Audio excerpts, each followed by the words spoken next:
ये कहानी है एक ऐसी लड़की की जिसकी शादी एक वृद्ध आदमी से होती है, पर वो आदमी उसे टच नहीं करता, जिसकी वजह से वो लड़की अपनी हवस पूरी करने के लिए एक अनजान आदमी के साथ खपाखप करती है। हेलो दोस्तों, आज हम जिस मूवी को एक्सप्लेन करने वाले हैं उस मूवी का नाम है लेडी मैकबेथ, जो 2016 में रिलीज हुई थी। मूवी स्टार्ट होती है और हम एक लड़की को देखते हैं जिसका नाम कैथरीन था। कैथरीन की शादी एलेक्जेंडर नाम के एक आदमी से होती है। वो एज में कैथरीन से बहुत बड़ा था। वो बोरिस का बेटा था और इंग्लैंड में अपने फादर के साथ रहता था। वो एज में कैथरीन से बड़ा था, पर वो एक बहुत बड़ी संपत्ति का मालिक था। शादी की पहली रात को एक एना नाम की मेड कैथरीन को तैयार करती है। वो उससे कहती है कि क्या तुम नर्वस हो? तब कैथरीन कहती है कि नहीं, मैं ठीक हूँ। इसके बाद वो कमरे में जाके अपने पति का इंतजार करने लगती है। थोड़ी देर बाद एलेक्स अपने कमरे में आता है। वो उसे पूछता है कि तुम्हें ठंड तो नहीं लग रही, क्योंकि रात को ये कमरा बहुत ठंडा हो जाता है। कैथरीन कहती है कि नहीं, मैं ठीक हूँ। इसके बाद एलेक्स कहता है कि आज से तुम घर में ही रहोगे और बाहर बिल्कुल भी नहीं निकलोगे और यही तुम्हारे लिए सही रहेगा। और कैथरीन कहती है कि मुझे बाहर ताजी हवा बहुत पसंद है। इससे पहले कि वो अपनी बात पूरी करती, एलेक्स कहता है कि अपने कपड़े उतारो, तो कैथरीन अपने कपड़े उतारती है, लेकिन इसके बाद वो उसे कुछ नहीं करता और सो जाता है। जैसा कि एलेक्स ने कहा था, कैथरीन को घर में रखा जाता है। उसका बाहर निकलना बंद था। वो घर उसके लिए किसी जेल से कम नहीं था। रात को वो अपने पति के साथ बेड पर ही सोती थी, लेकिन उनके बीच ऐसा कुछ भी नहीं होता था।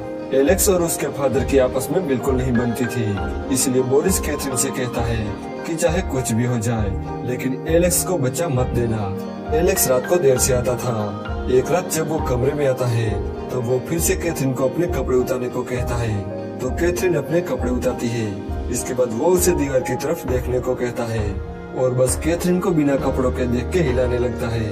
फिर एक दिन एलेक्स और बोरिस किसी काम से बाहर चले जाते हैं और कैथरीन इस घर में अकेली थी। बस उसके साथ एना नाम की एक मेड थी, इसलिए उसे अब रोकने वाला कोई नहीं था। इसलिए वो घर से बाहर निकलती है और ताजी हवा लेती है। एक दिन उसे कुछ आवाज सुनाई देती है, तो वो फौरन वहाँ पहुँचती है, जहाँ वो देखती है कि कुछ आदमी एना को परेशान कर रहे थे। वो उनके नौकर थे, जिसमें से एक सैम नाम का आदमी कैथरीन को बताता है कि वो एक सुअर का वजन कर रहे हैं, पर असल में वो एना थी। तो कैथरीन फौरन एना को छोड़ने को कहती है, लेकिन यहाँ कैथरीन सैम की तरफ अट्रैक्ट हो जाती है और अगले दिन उसे मिलने के लिए बुलाती है। जब सैम घर आता है तो पहले तो कैथरीन काफी डर जाती है और उसे वहाँ से चले जाने को कहती है, और सैम जबरदस्ती घर में आ जाता है और कैथरीन के साथ जबरदस्ती करने लगता है। वो उसे किस करता है। इसके बाद कैथरीन भी खुद को रोक नहीं पाती और यहाँ वो दोनों खपाखप करते हैं और अब इनका फिर यहाँ से स्टार्ट हो जाता है। एक सुबह एना जब कैथरीन के कमरे में आती है तब वो देखती है कि कैथरीन की ड्रेस फर्श पर पड़ी है और वो बिना कपड़ों के सो रही है। उसने ऐसा पहले कभी नहीं देखा था। वो बिना कपड़ों के कभी नहीं सोती थी, इसलिए वो ये बात पादरी को बताती है। तो पादरी एक दिन कैथरीन के घर आता है और वो कैथरीन को चेतावनी देने का प्रयास करता है, लेकिन वो उठकर वहाँ से चली जाती है और इसके बाद वो सैम के साथ खपाखप करना जारी रखती है और ये सब एना की नजरों के सामने हो रहा था। एक सुबह एना कैथरीन को खबर देती है कि बोरिस लौट आया है। वो खेतों में गया है और रात के खाने तक लौट आएगा। जब वो रात को घर आता है तो उसे कैथरीन के अफेयर के बारे में पता चल जाता है।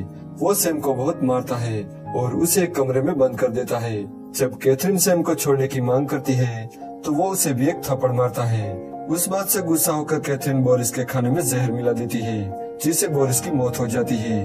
अब एना को शक था कि बोरिस को कैथरीन ने मारा है, इसलिए सैम और कैथरीन थोड़े डरने लगते हैं कि एना कहीं एलेक्स को बता ना दे। एक रात जब कैथरीन और सैम सो रहे थे तब अचानक कैथरीन की आँख खुलती है और वो देखती है कि एलेक्स लौट आया है। तो वो तुरंत सैम को जगाती है और उसे एक पास वाले रूम में छुपा देती है और बेड पर बैठ के ऐसा दिखावा करती है जैसे वो जाग रही हो। जब एलेक्स आता है तो उसे बेड के पास एक बेल्ट मिलती है। कैथरीन कहती है कि मुझे ये खेत पर मिली थी, मैं उसे अपने साथ ले आई, पर असल में वो सैम की बेल्ट थी। अब वो उसके लिए चाय बना कर लाती है और यहाँ एलेक्स खुलासा करता है कि मुझे पता है कि तुमने मेरे जाने के बाद क्या क्या किया है, तुम एक वेश्या बन गई हो। तब कैथरीन उठती है और सैम को लेकर आती है और एलेक्स के सामने वो उसके साथ खपाखप करने लगती है, जिससे एलेक्स को गुस्सा आता है और वो सैम को पीटने लगता है। अब इसी हाथापाई में कैथरीन एलेक्स को मार देती है। एलेक्स को मरा देखकर सैम बहुत डर जाता है। वो उसकी बॉडी को जंगल में दफना देता है। अब इस हादसे से वो दोनों बहुत डर गए थे। सैम कहता है कि जब भी मैं अपनी आंखें बंद करता हूँ तो मुझे एलेक्स की लाश दिखाई देती है।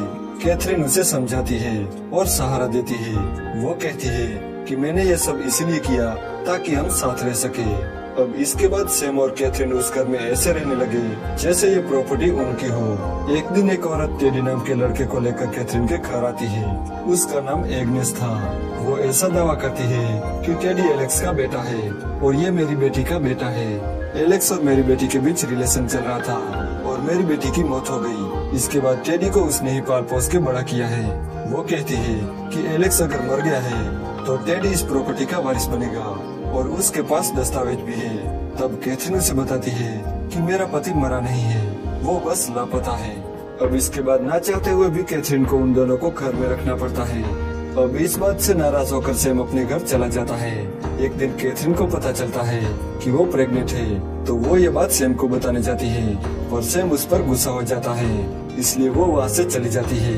एक दिन किसी बात पर कैथरीन टेडी को डांटती है तो टेडी कहीं चला जाता है, इसलिए सब लोग उसे ढूंढने लगते हैं। सैम को टेडी मिल जाता है, इसलिए वो उसे घर ले आता है। वो एग्नेस को बताता है कि टेडी एक झरने के पास बैठा था और वो ठंड से मर रहा था, लेकिन एग्नेस उस पर गुस्सा हो जाती है। वो कहती है कि तुम्हारी हिम्मत कैसे हुई इस घर में कदम रखने की। तो सैम वहाँ से चला जाता है तो कैथरीन उसके पीछे जाती है और उसे मनाने की कोशिश करती है। सैम उसे कहता है कि मैं यहाँ से चला जाऊंगा, मैं उस लड़के को मारने वाला था जब वो झरने के पास बैठा था, पर मैंने ऐसा नहीं किया। फिर कैथरीन उसे जाने से रोक लेती है। कैथरीन एग्नेस से कहती है कि आप थोड़ी देर आराम करो, तब तक मैं टेडी का ख्याल रखूंगी। तो एग्नेस सोने चली जाती है। उसके जाते ही कैथरीन और सैम मिलकर टेडी को मार देते हैं। इसके बाद सैम जंगल में चला जाता है। उसे इस बात का पछतावा हो रहा था कि उन्होंने एक बच्चे को मार दिया है, जबकि कैथरीन दावा करती है कि मैं सो गई थी, मुझे कुछ भी पता नहीं। जब मेरी नींद खुली तब टेडी मर चुका था, लेकिन गांव के डॉक्टर को उस पर शक होने लगता है। जब इस मामले पर चर्चा की जा रही थी तब सैम जंगल से लौटता है और वो सारी सच्चाई कबूल करता है। वो कहता है कि कैथरीन ने टेडी को मार दिया है और उस हत्या में मैं भी शामिल था। वो कहता है कि उसने एलेक्स को मार दिया और बोरिस को भी जहर देकर मार दिया, सिर्फ इसीलिए कि हम दोनों साथ रह सके। मुझे लगा मैं उसे प्यार करता हूँ, पर मैं गलत था। लेकिन कैथरीन कहती है कि वो झूठ बोल रहा है। तब एना कहती है कि ये सच है, इन्होंने ही सारी हत्याएं की है। इसके बाद पुलिस उन दोनों को पकड़ लेती है और यहीं पर ये मूवी एंड हो जाती है। दोस्तों, अगर आपको ये वीडियो अच्छा लगा तो प्लीज इस वीडियो को लाइक कर देना और चैनल को सब्सक्राइब करना बिल्कुल भी मत भूलना।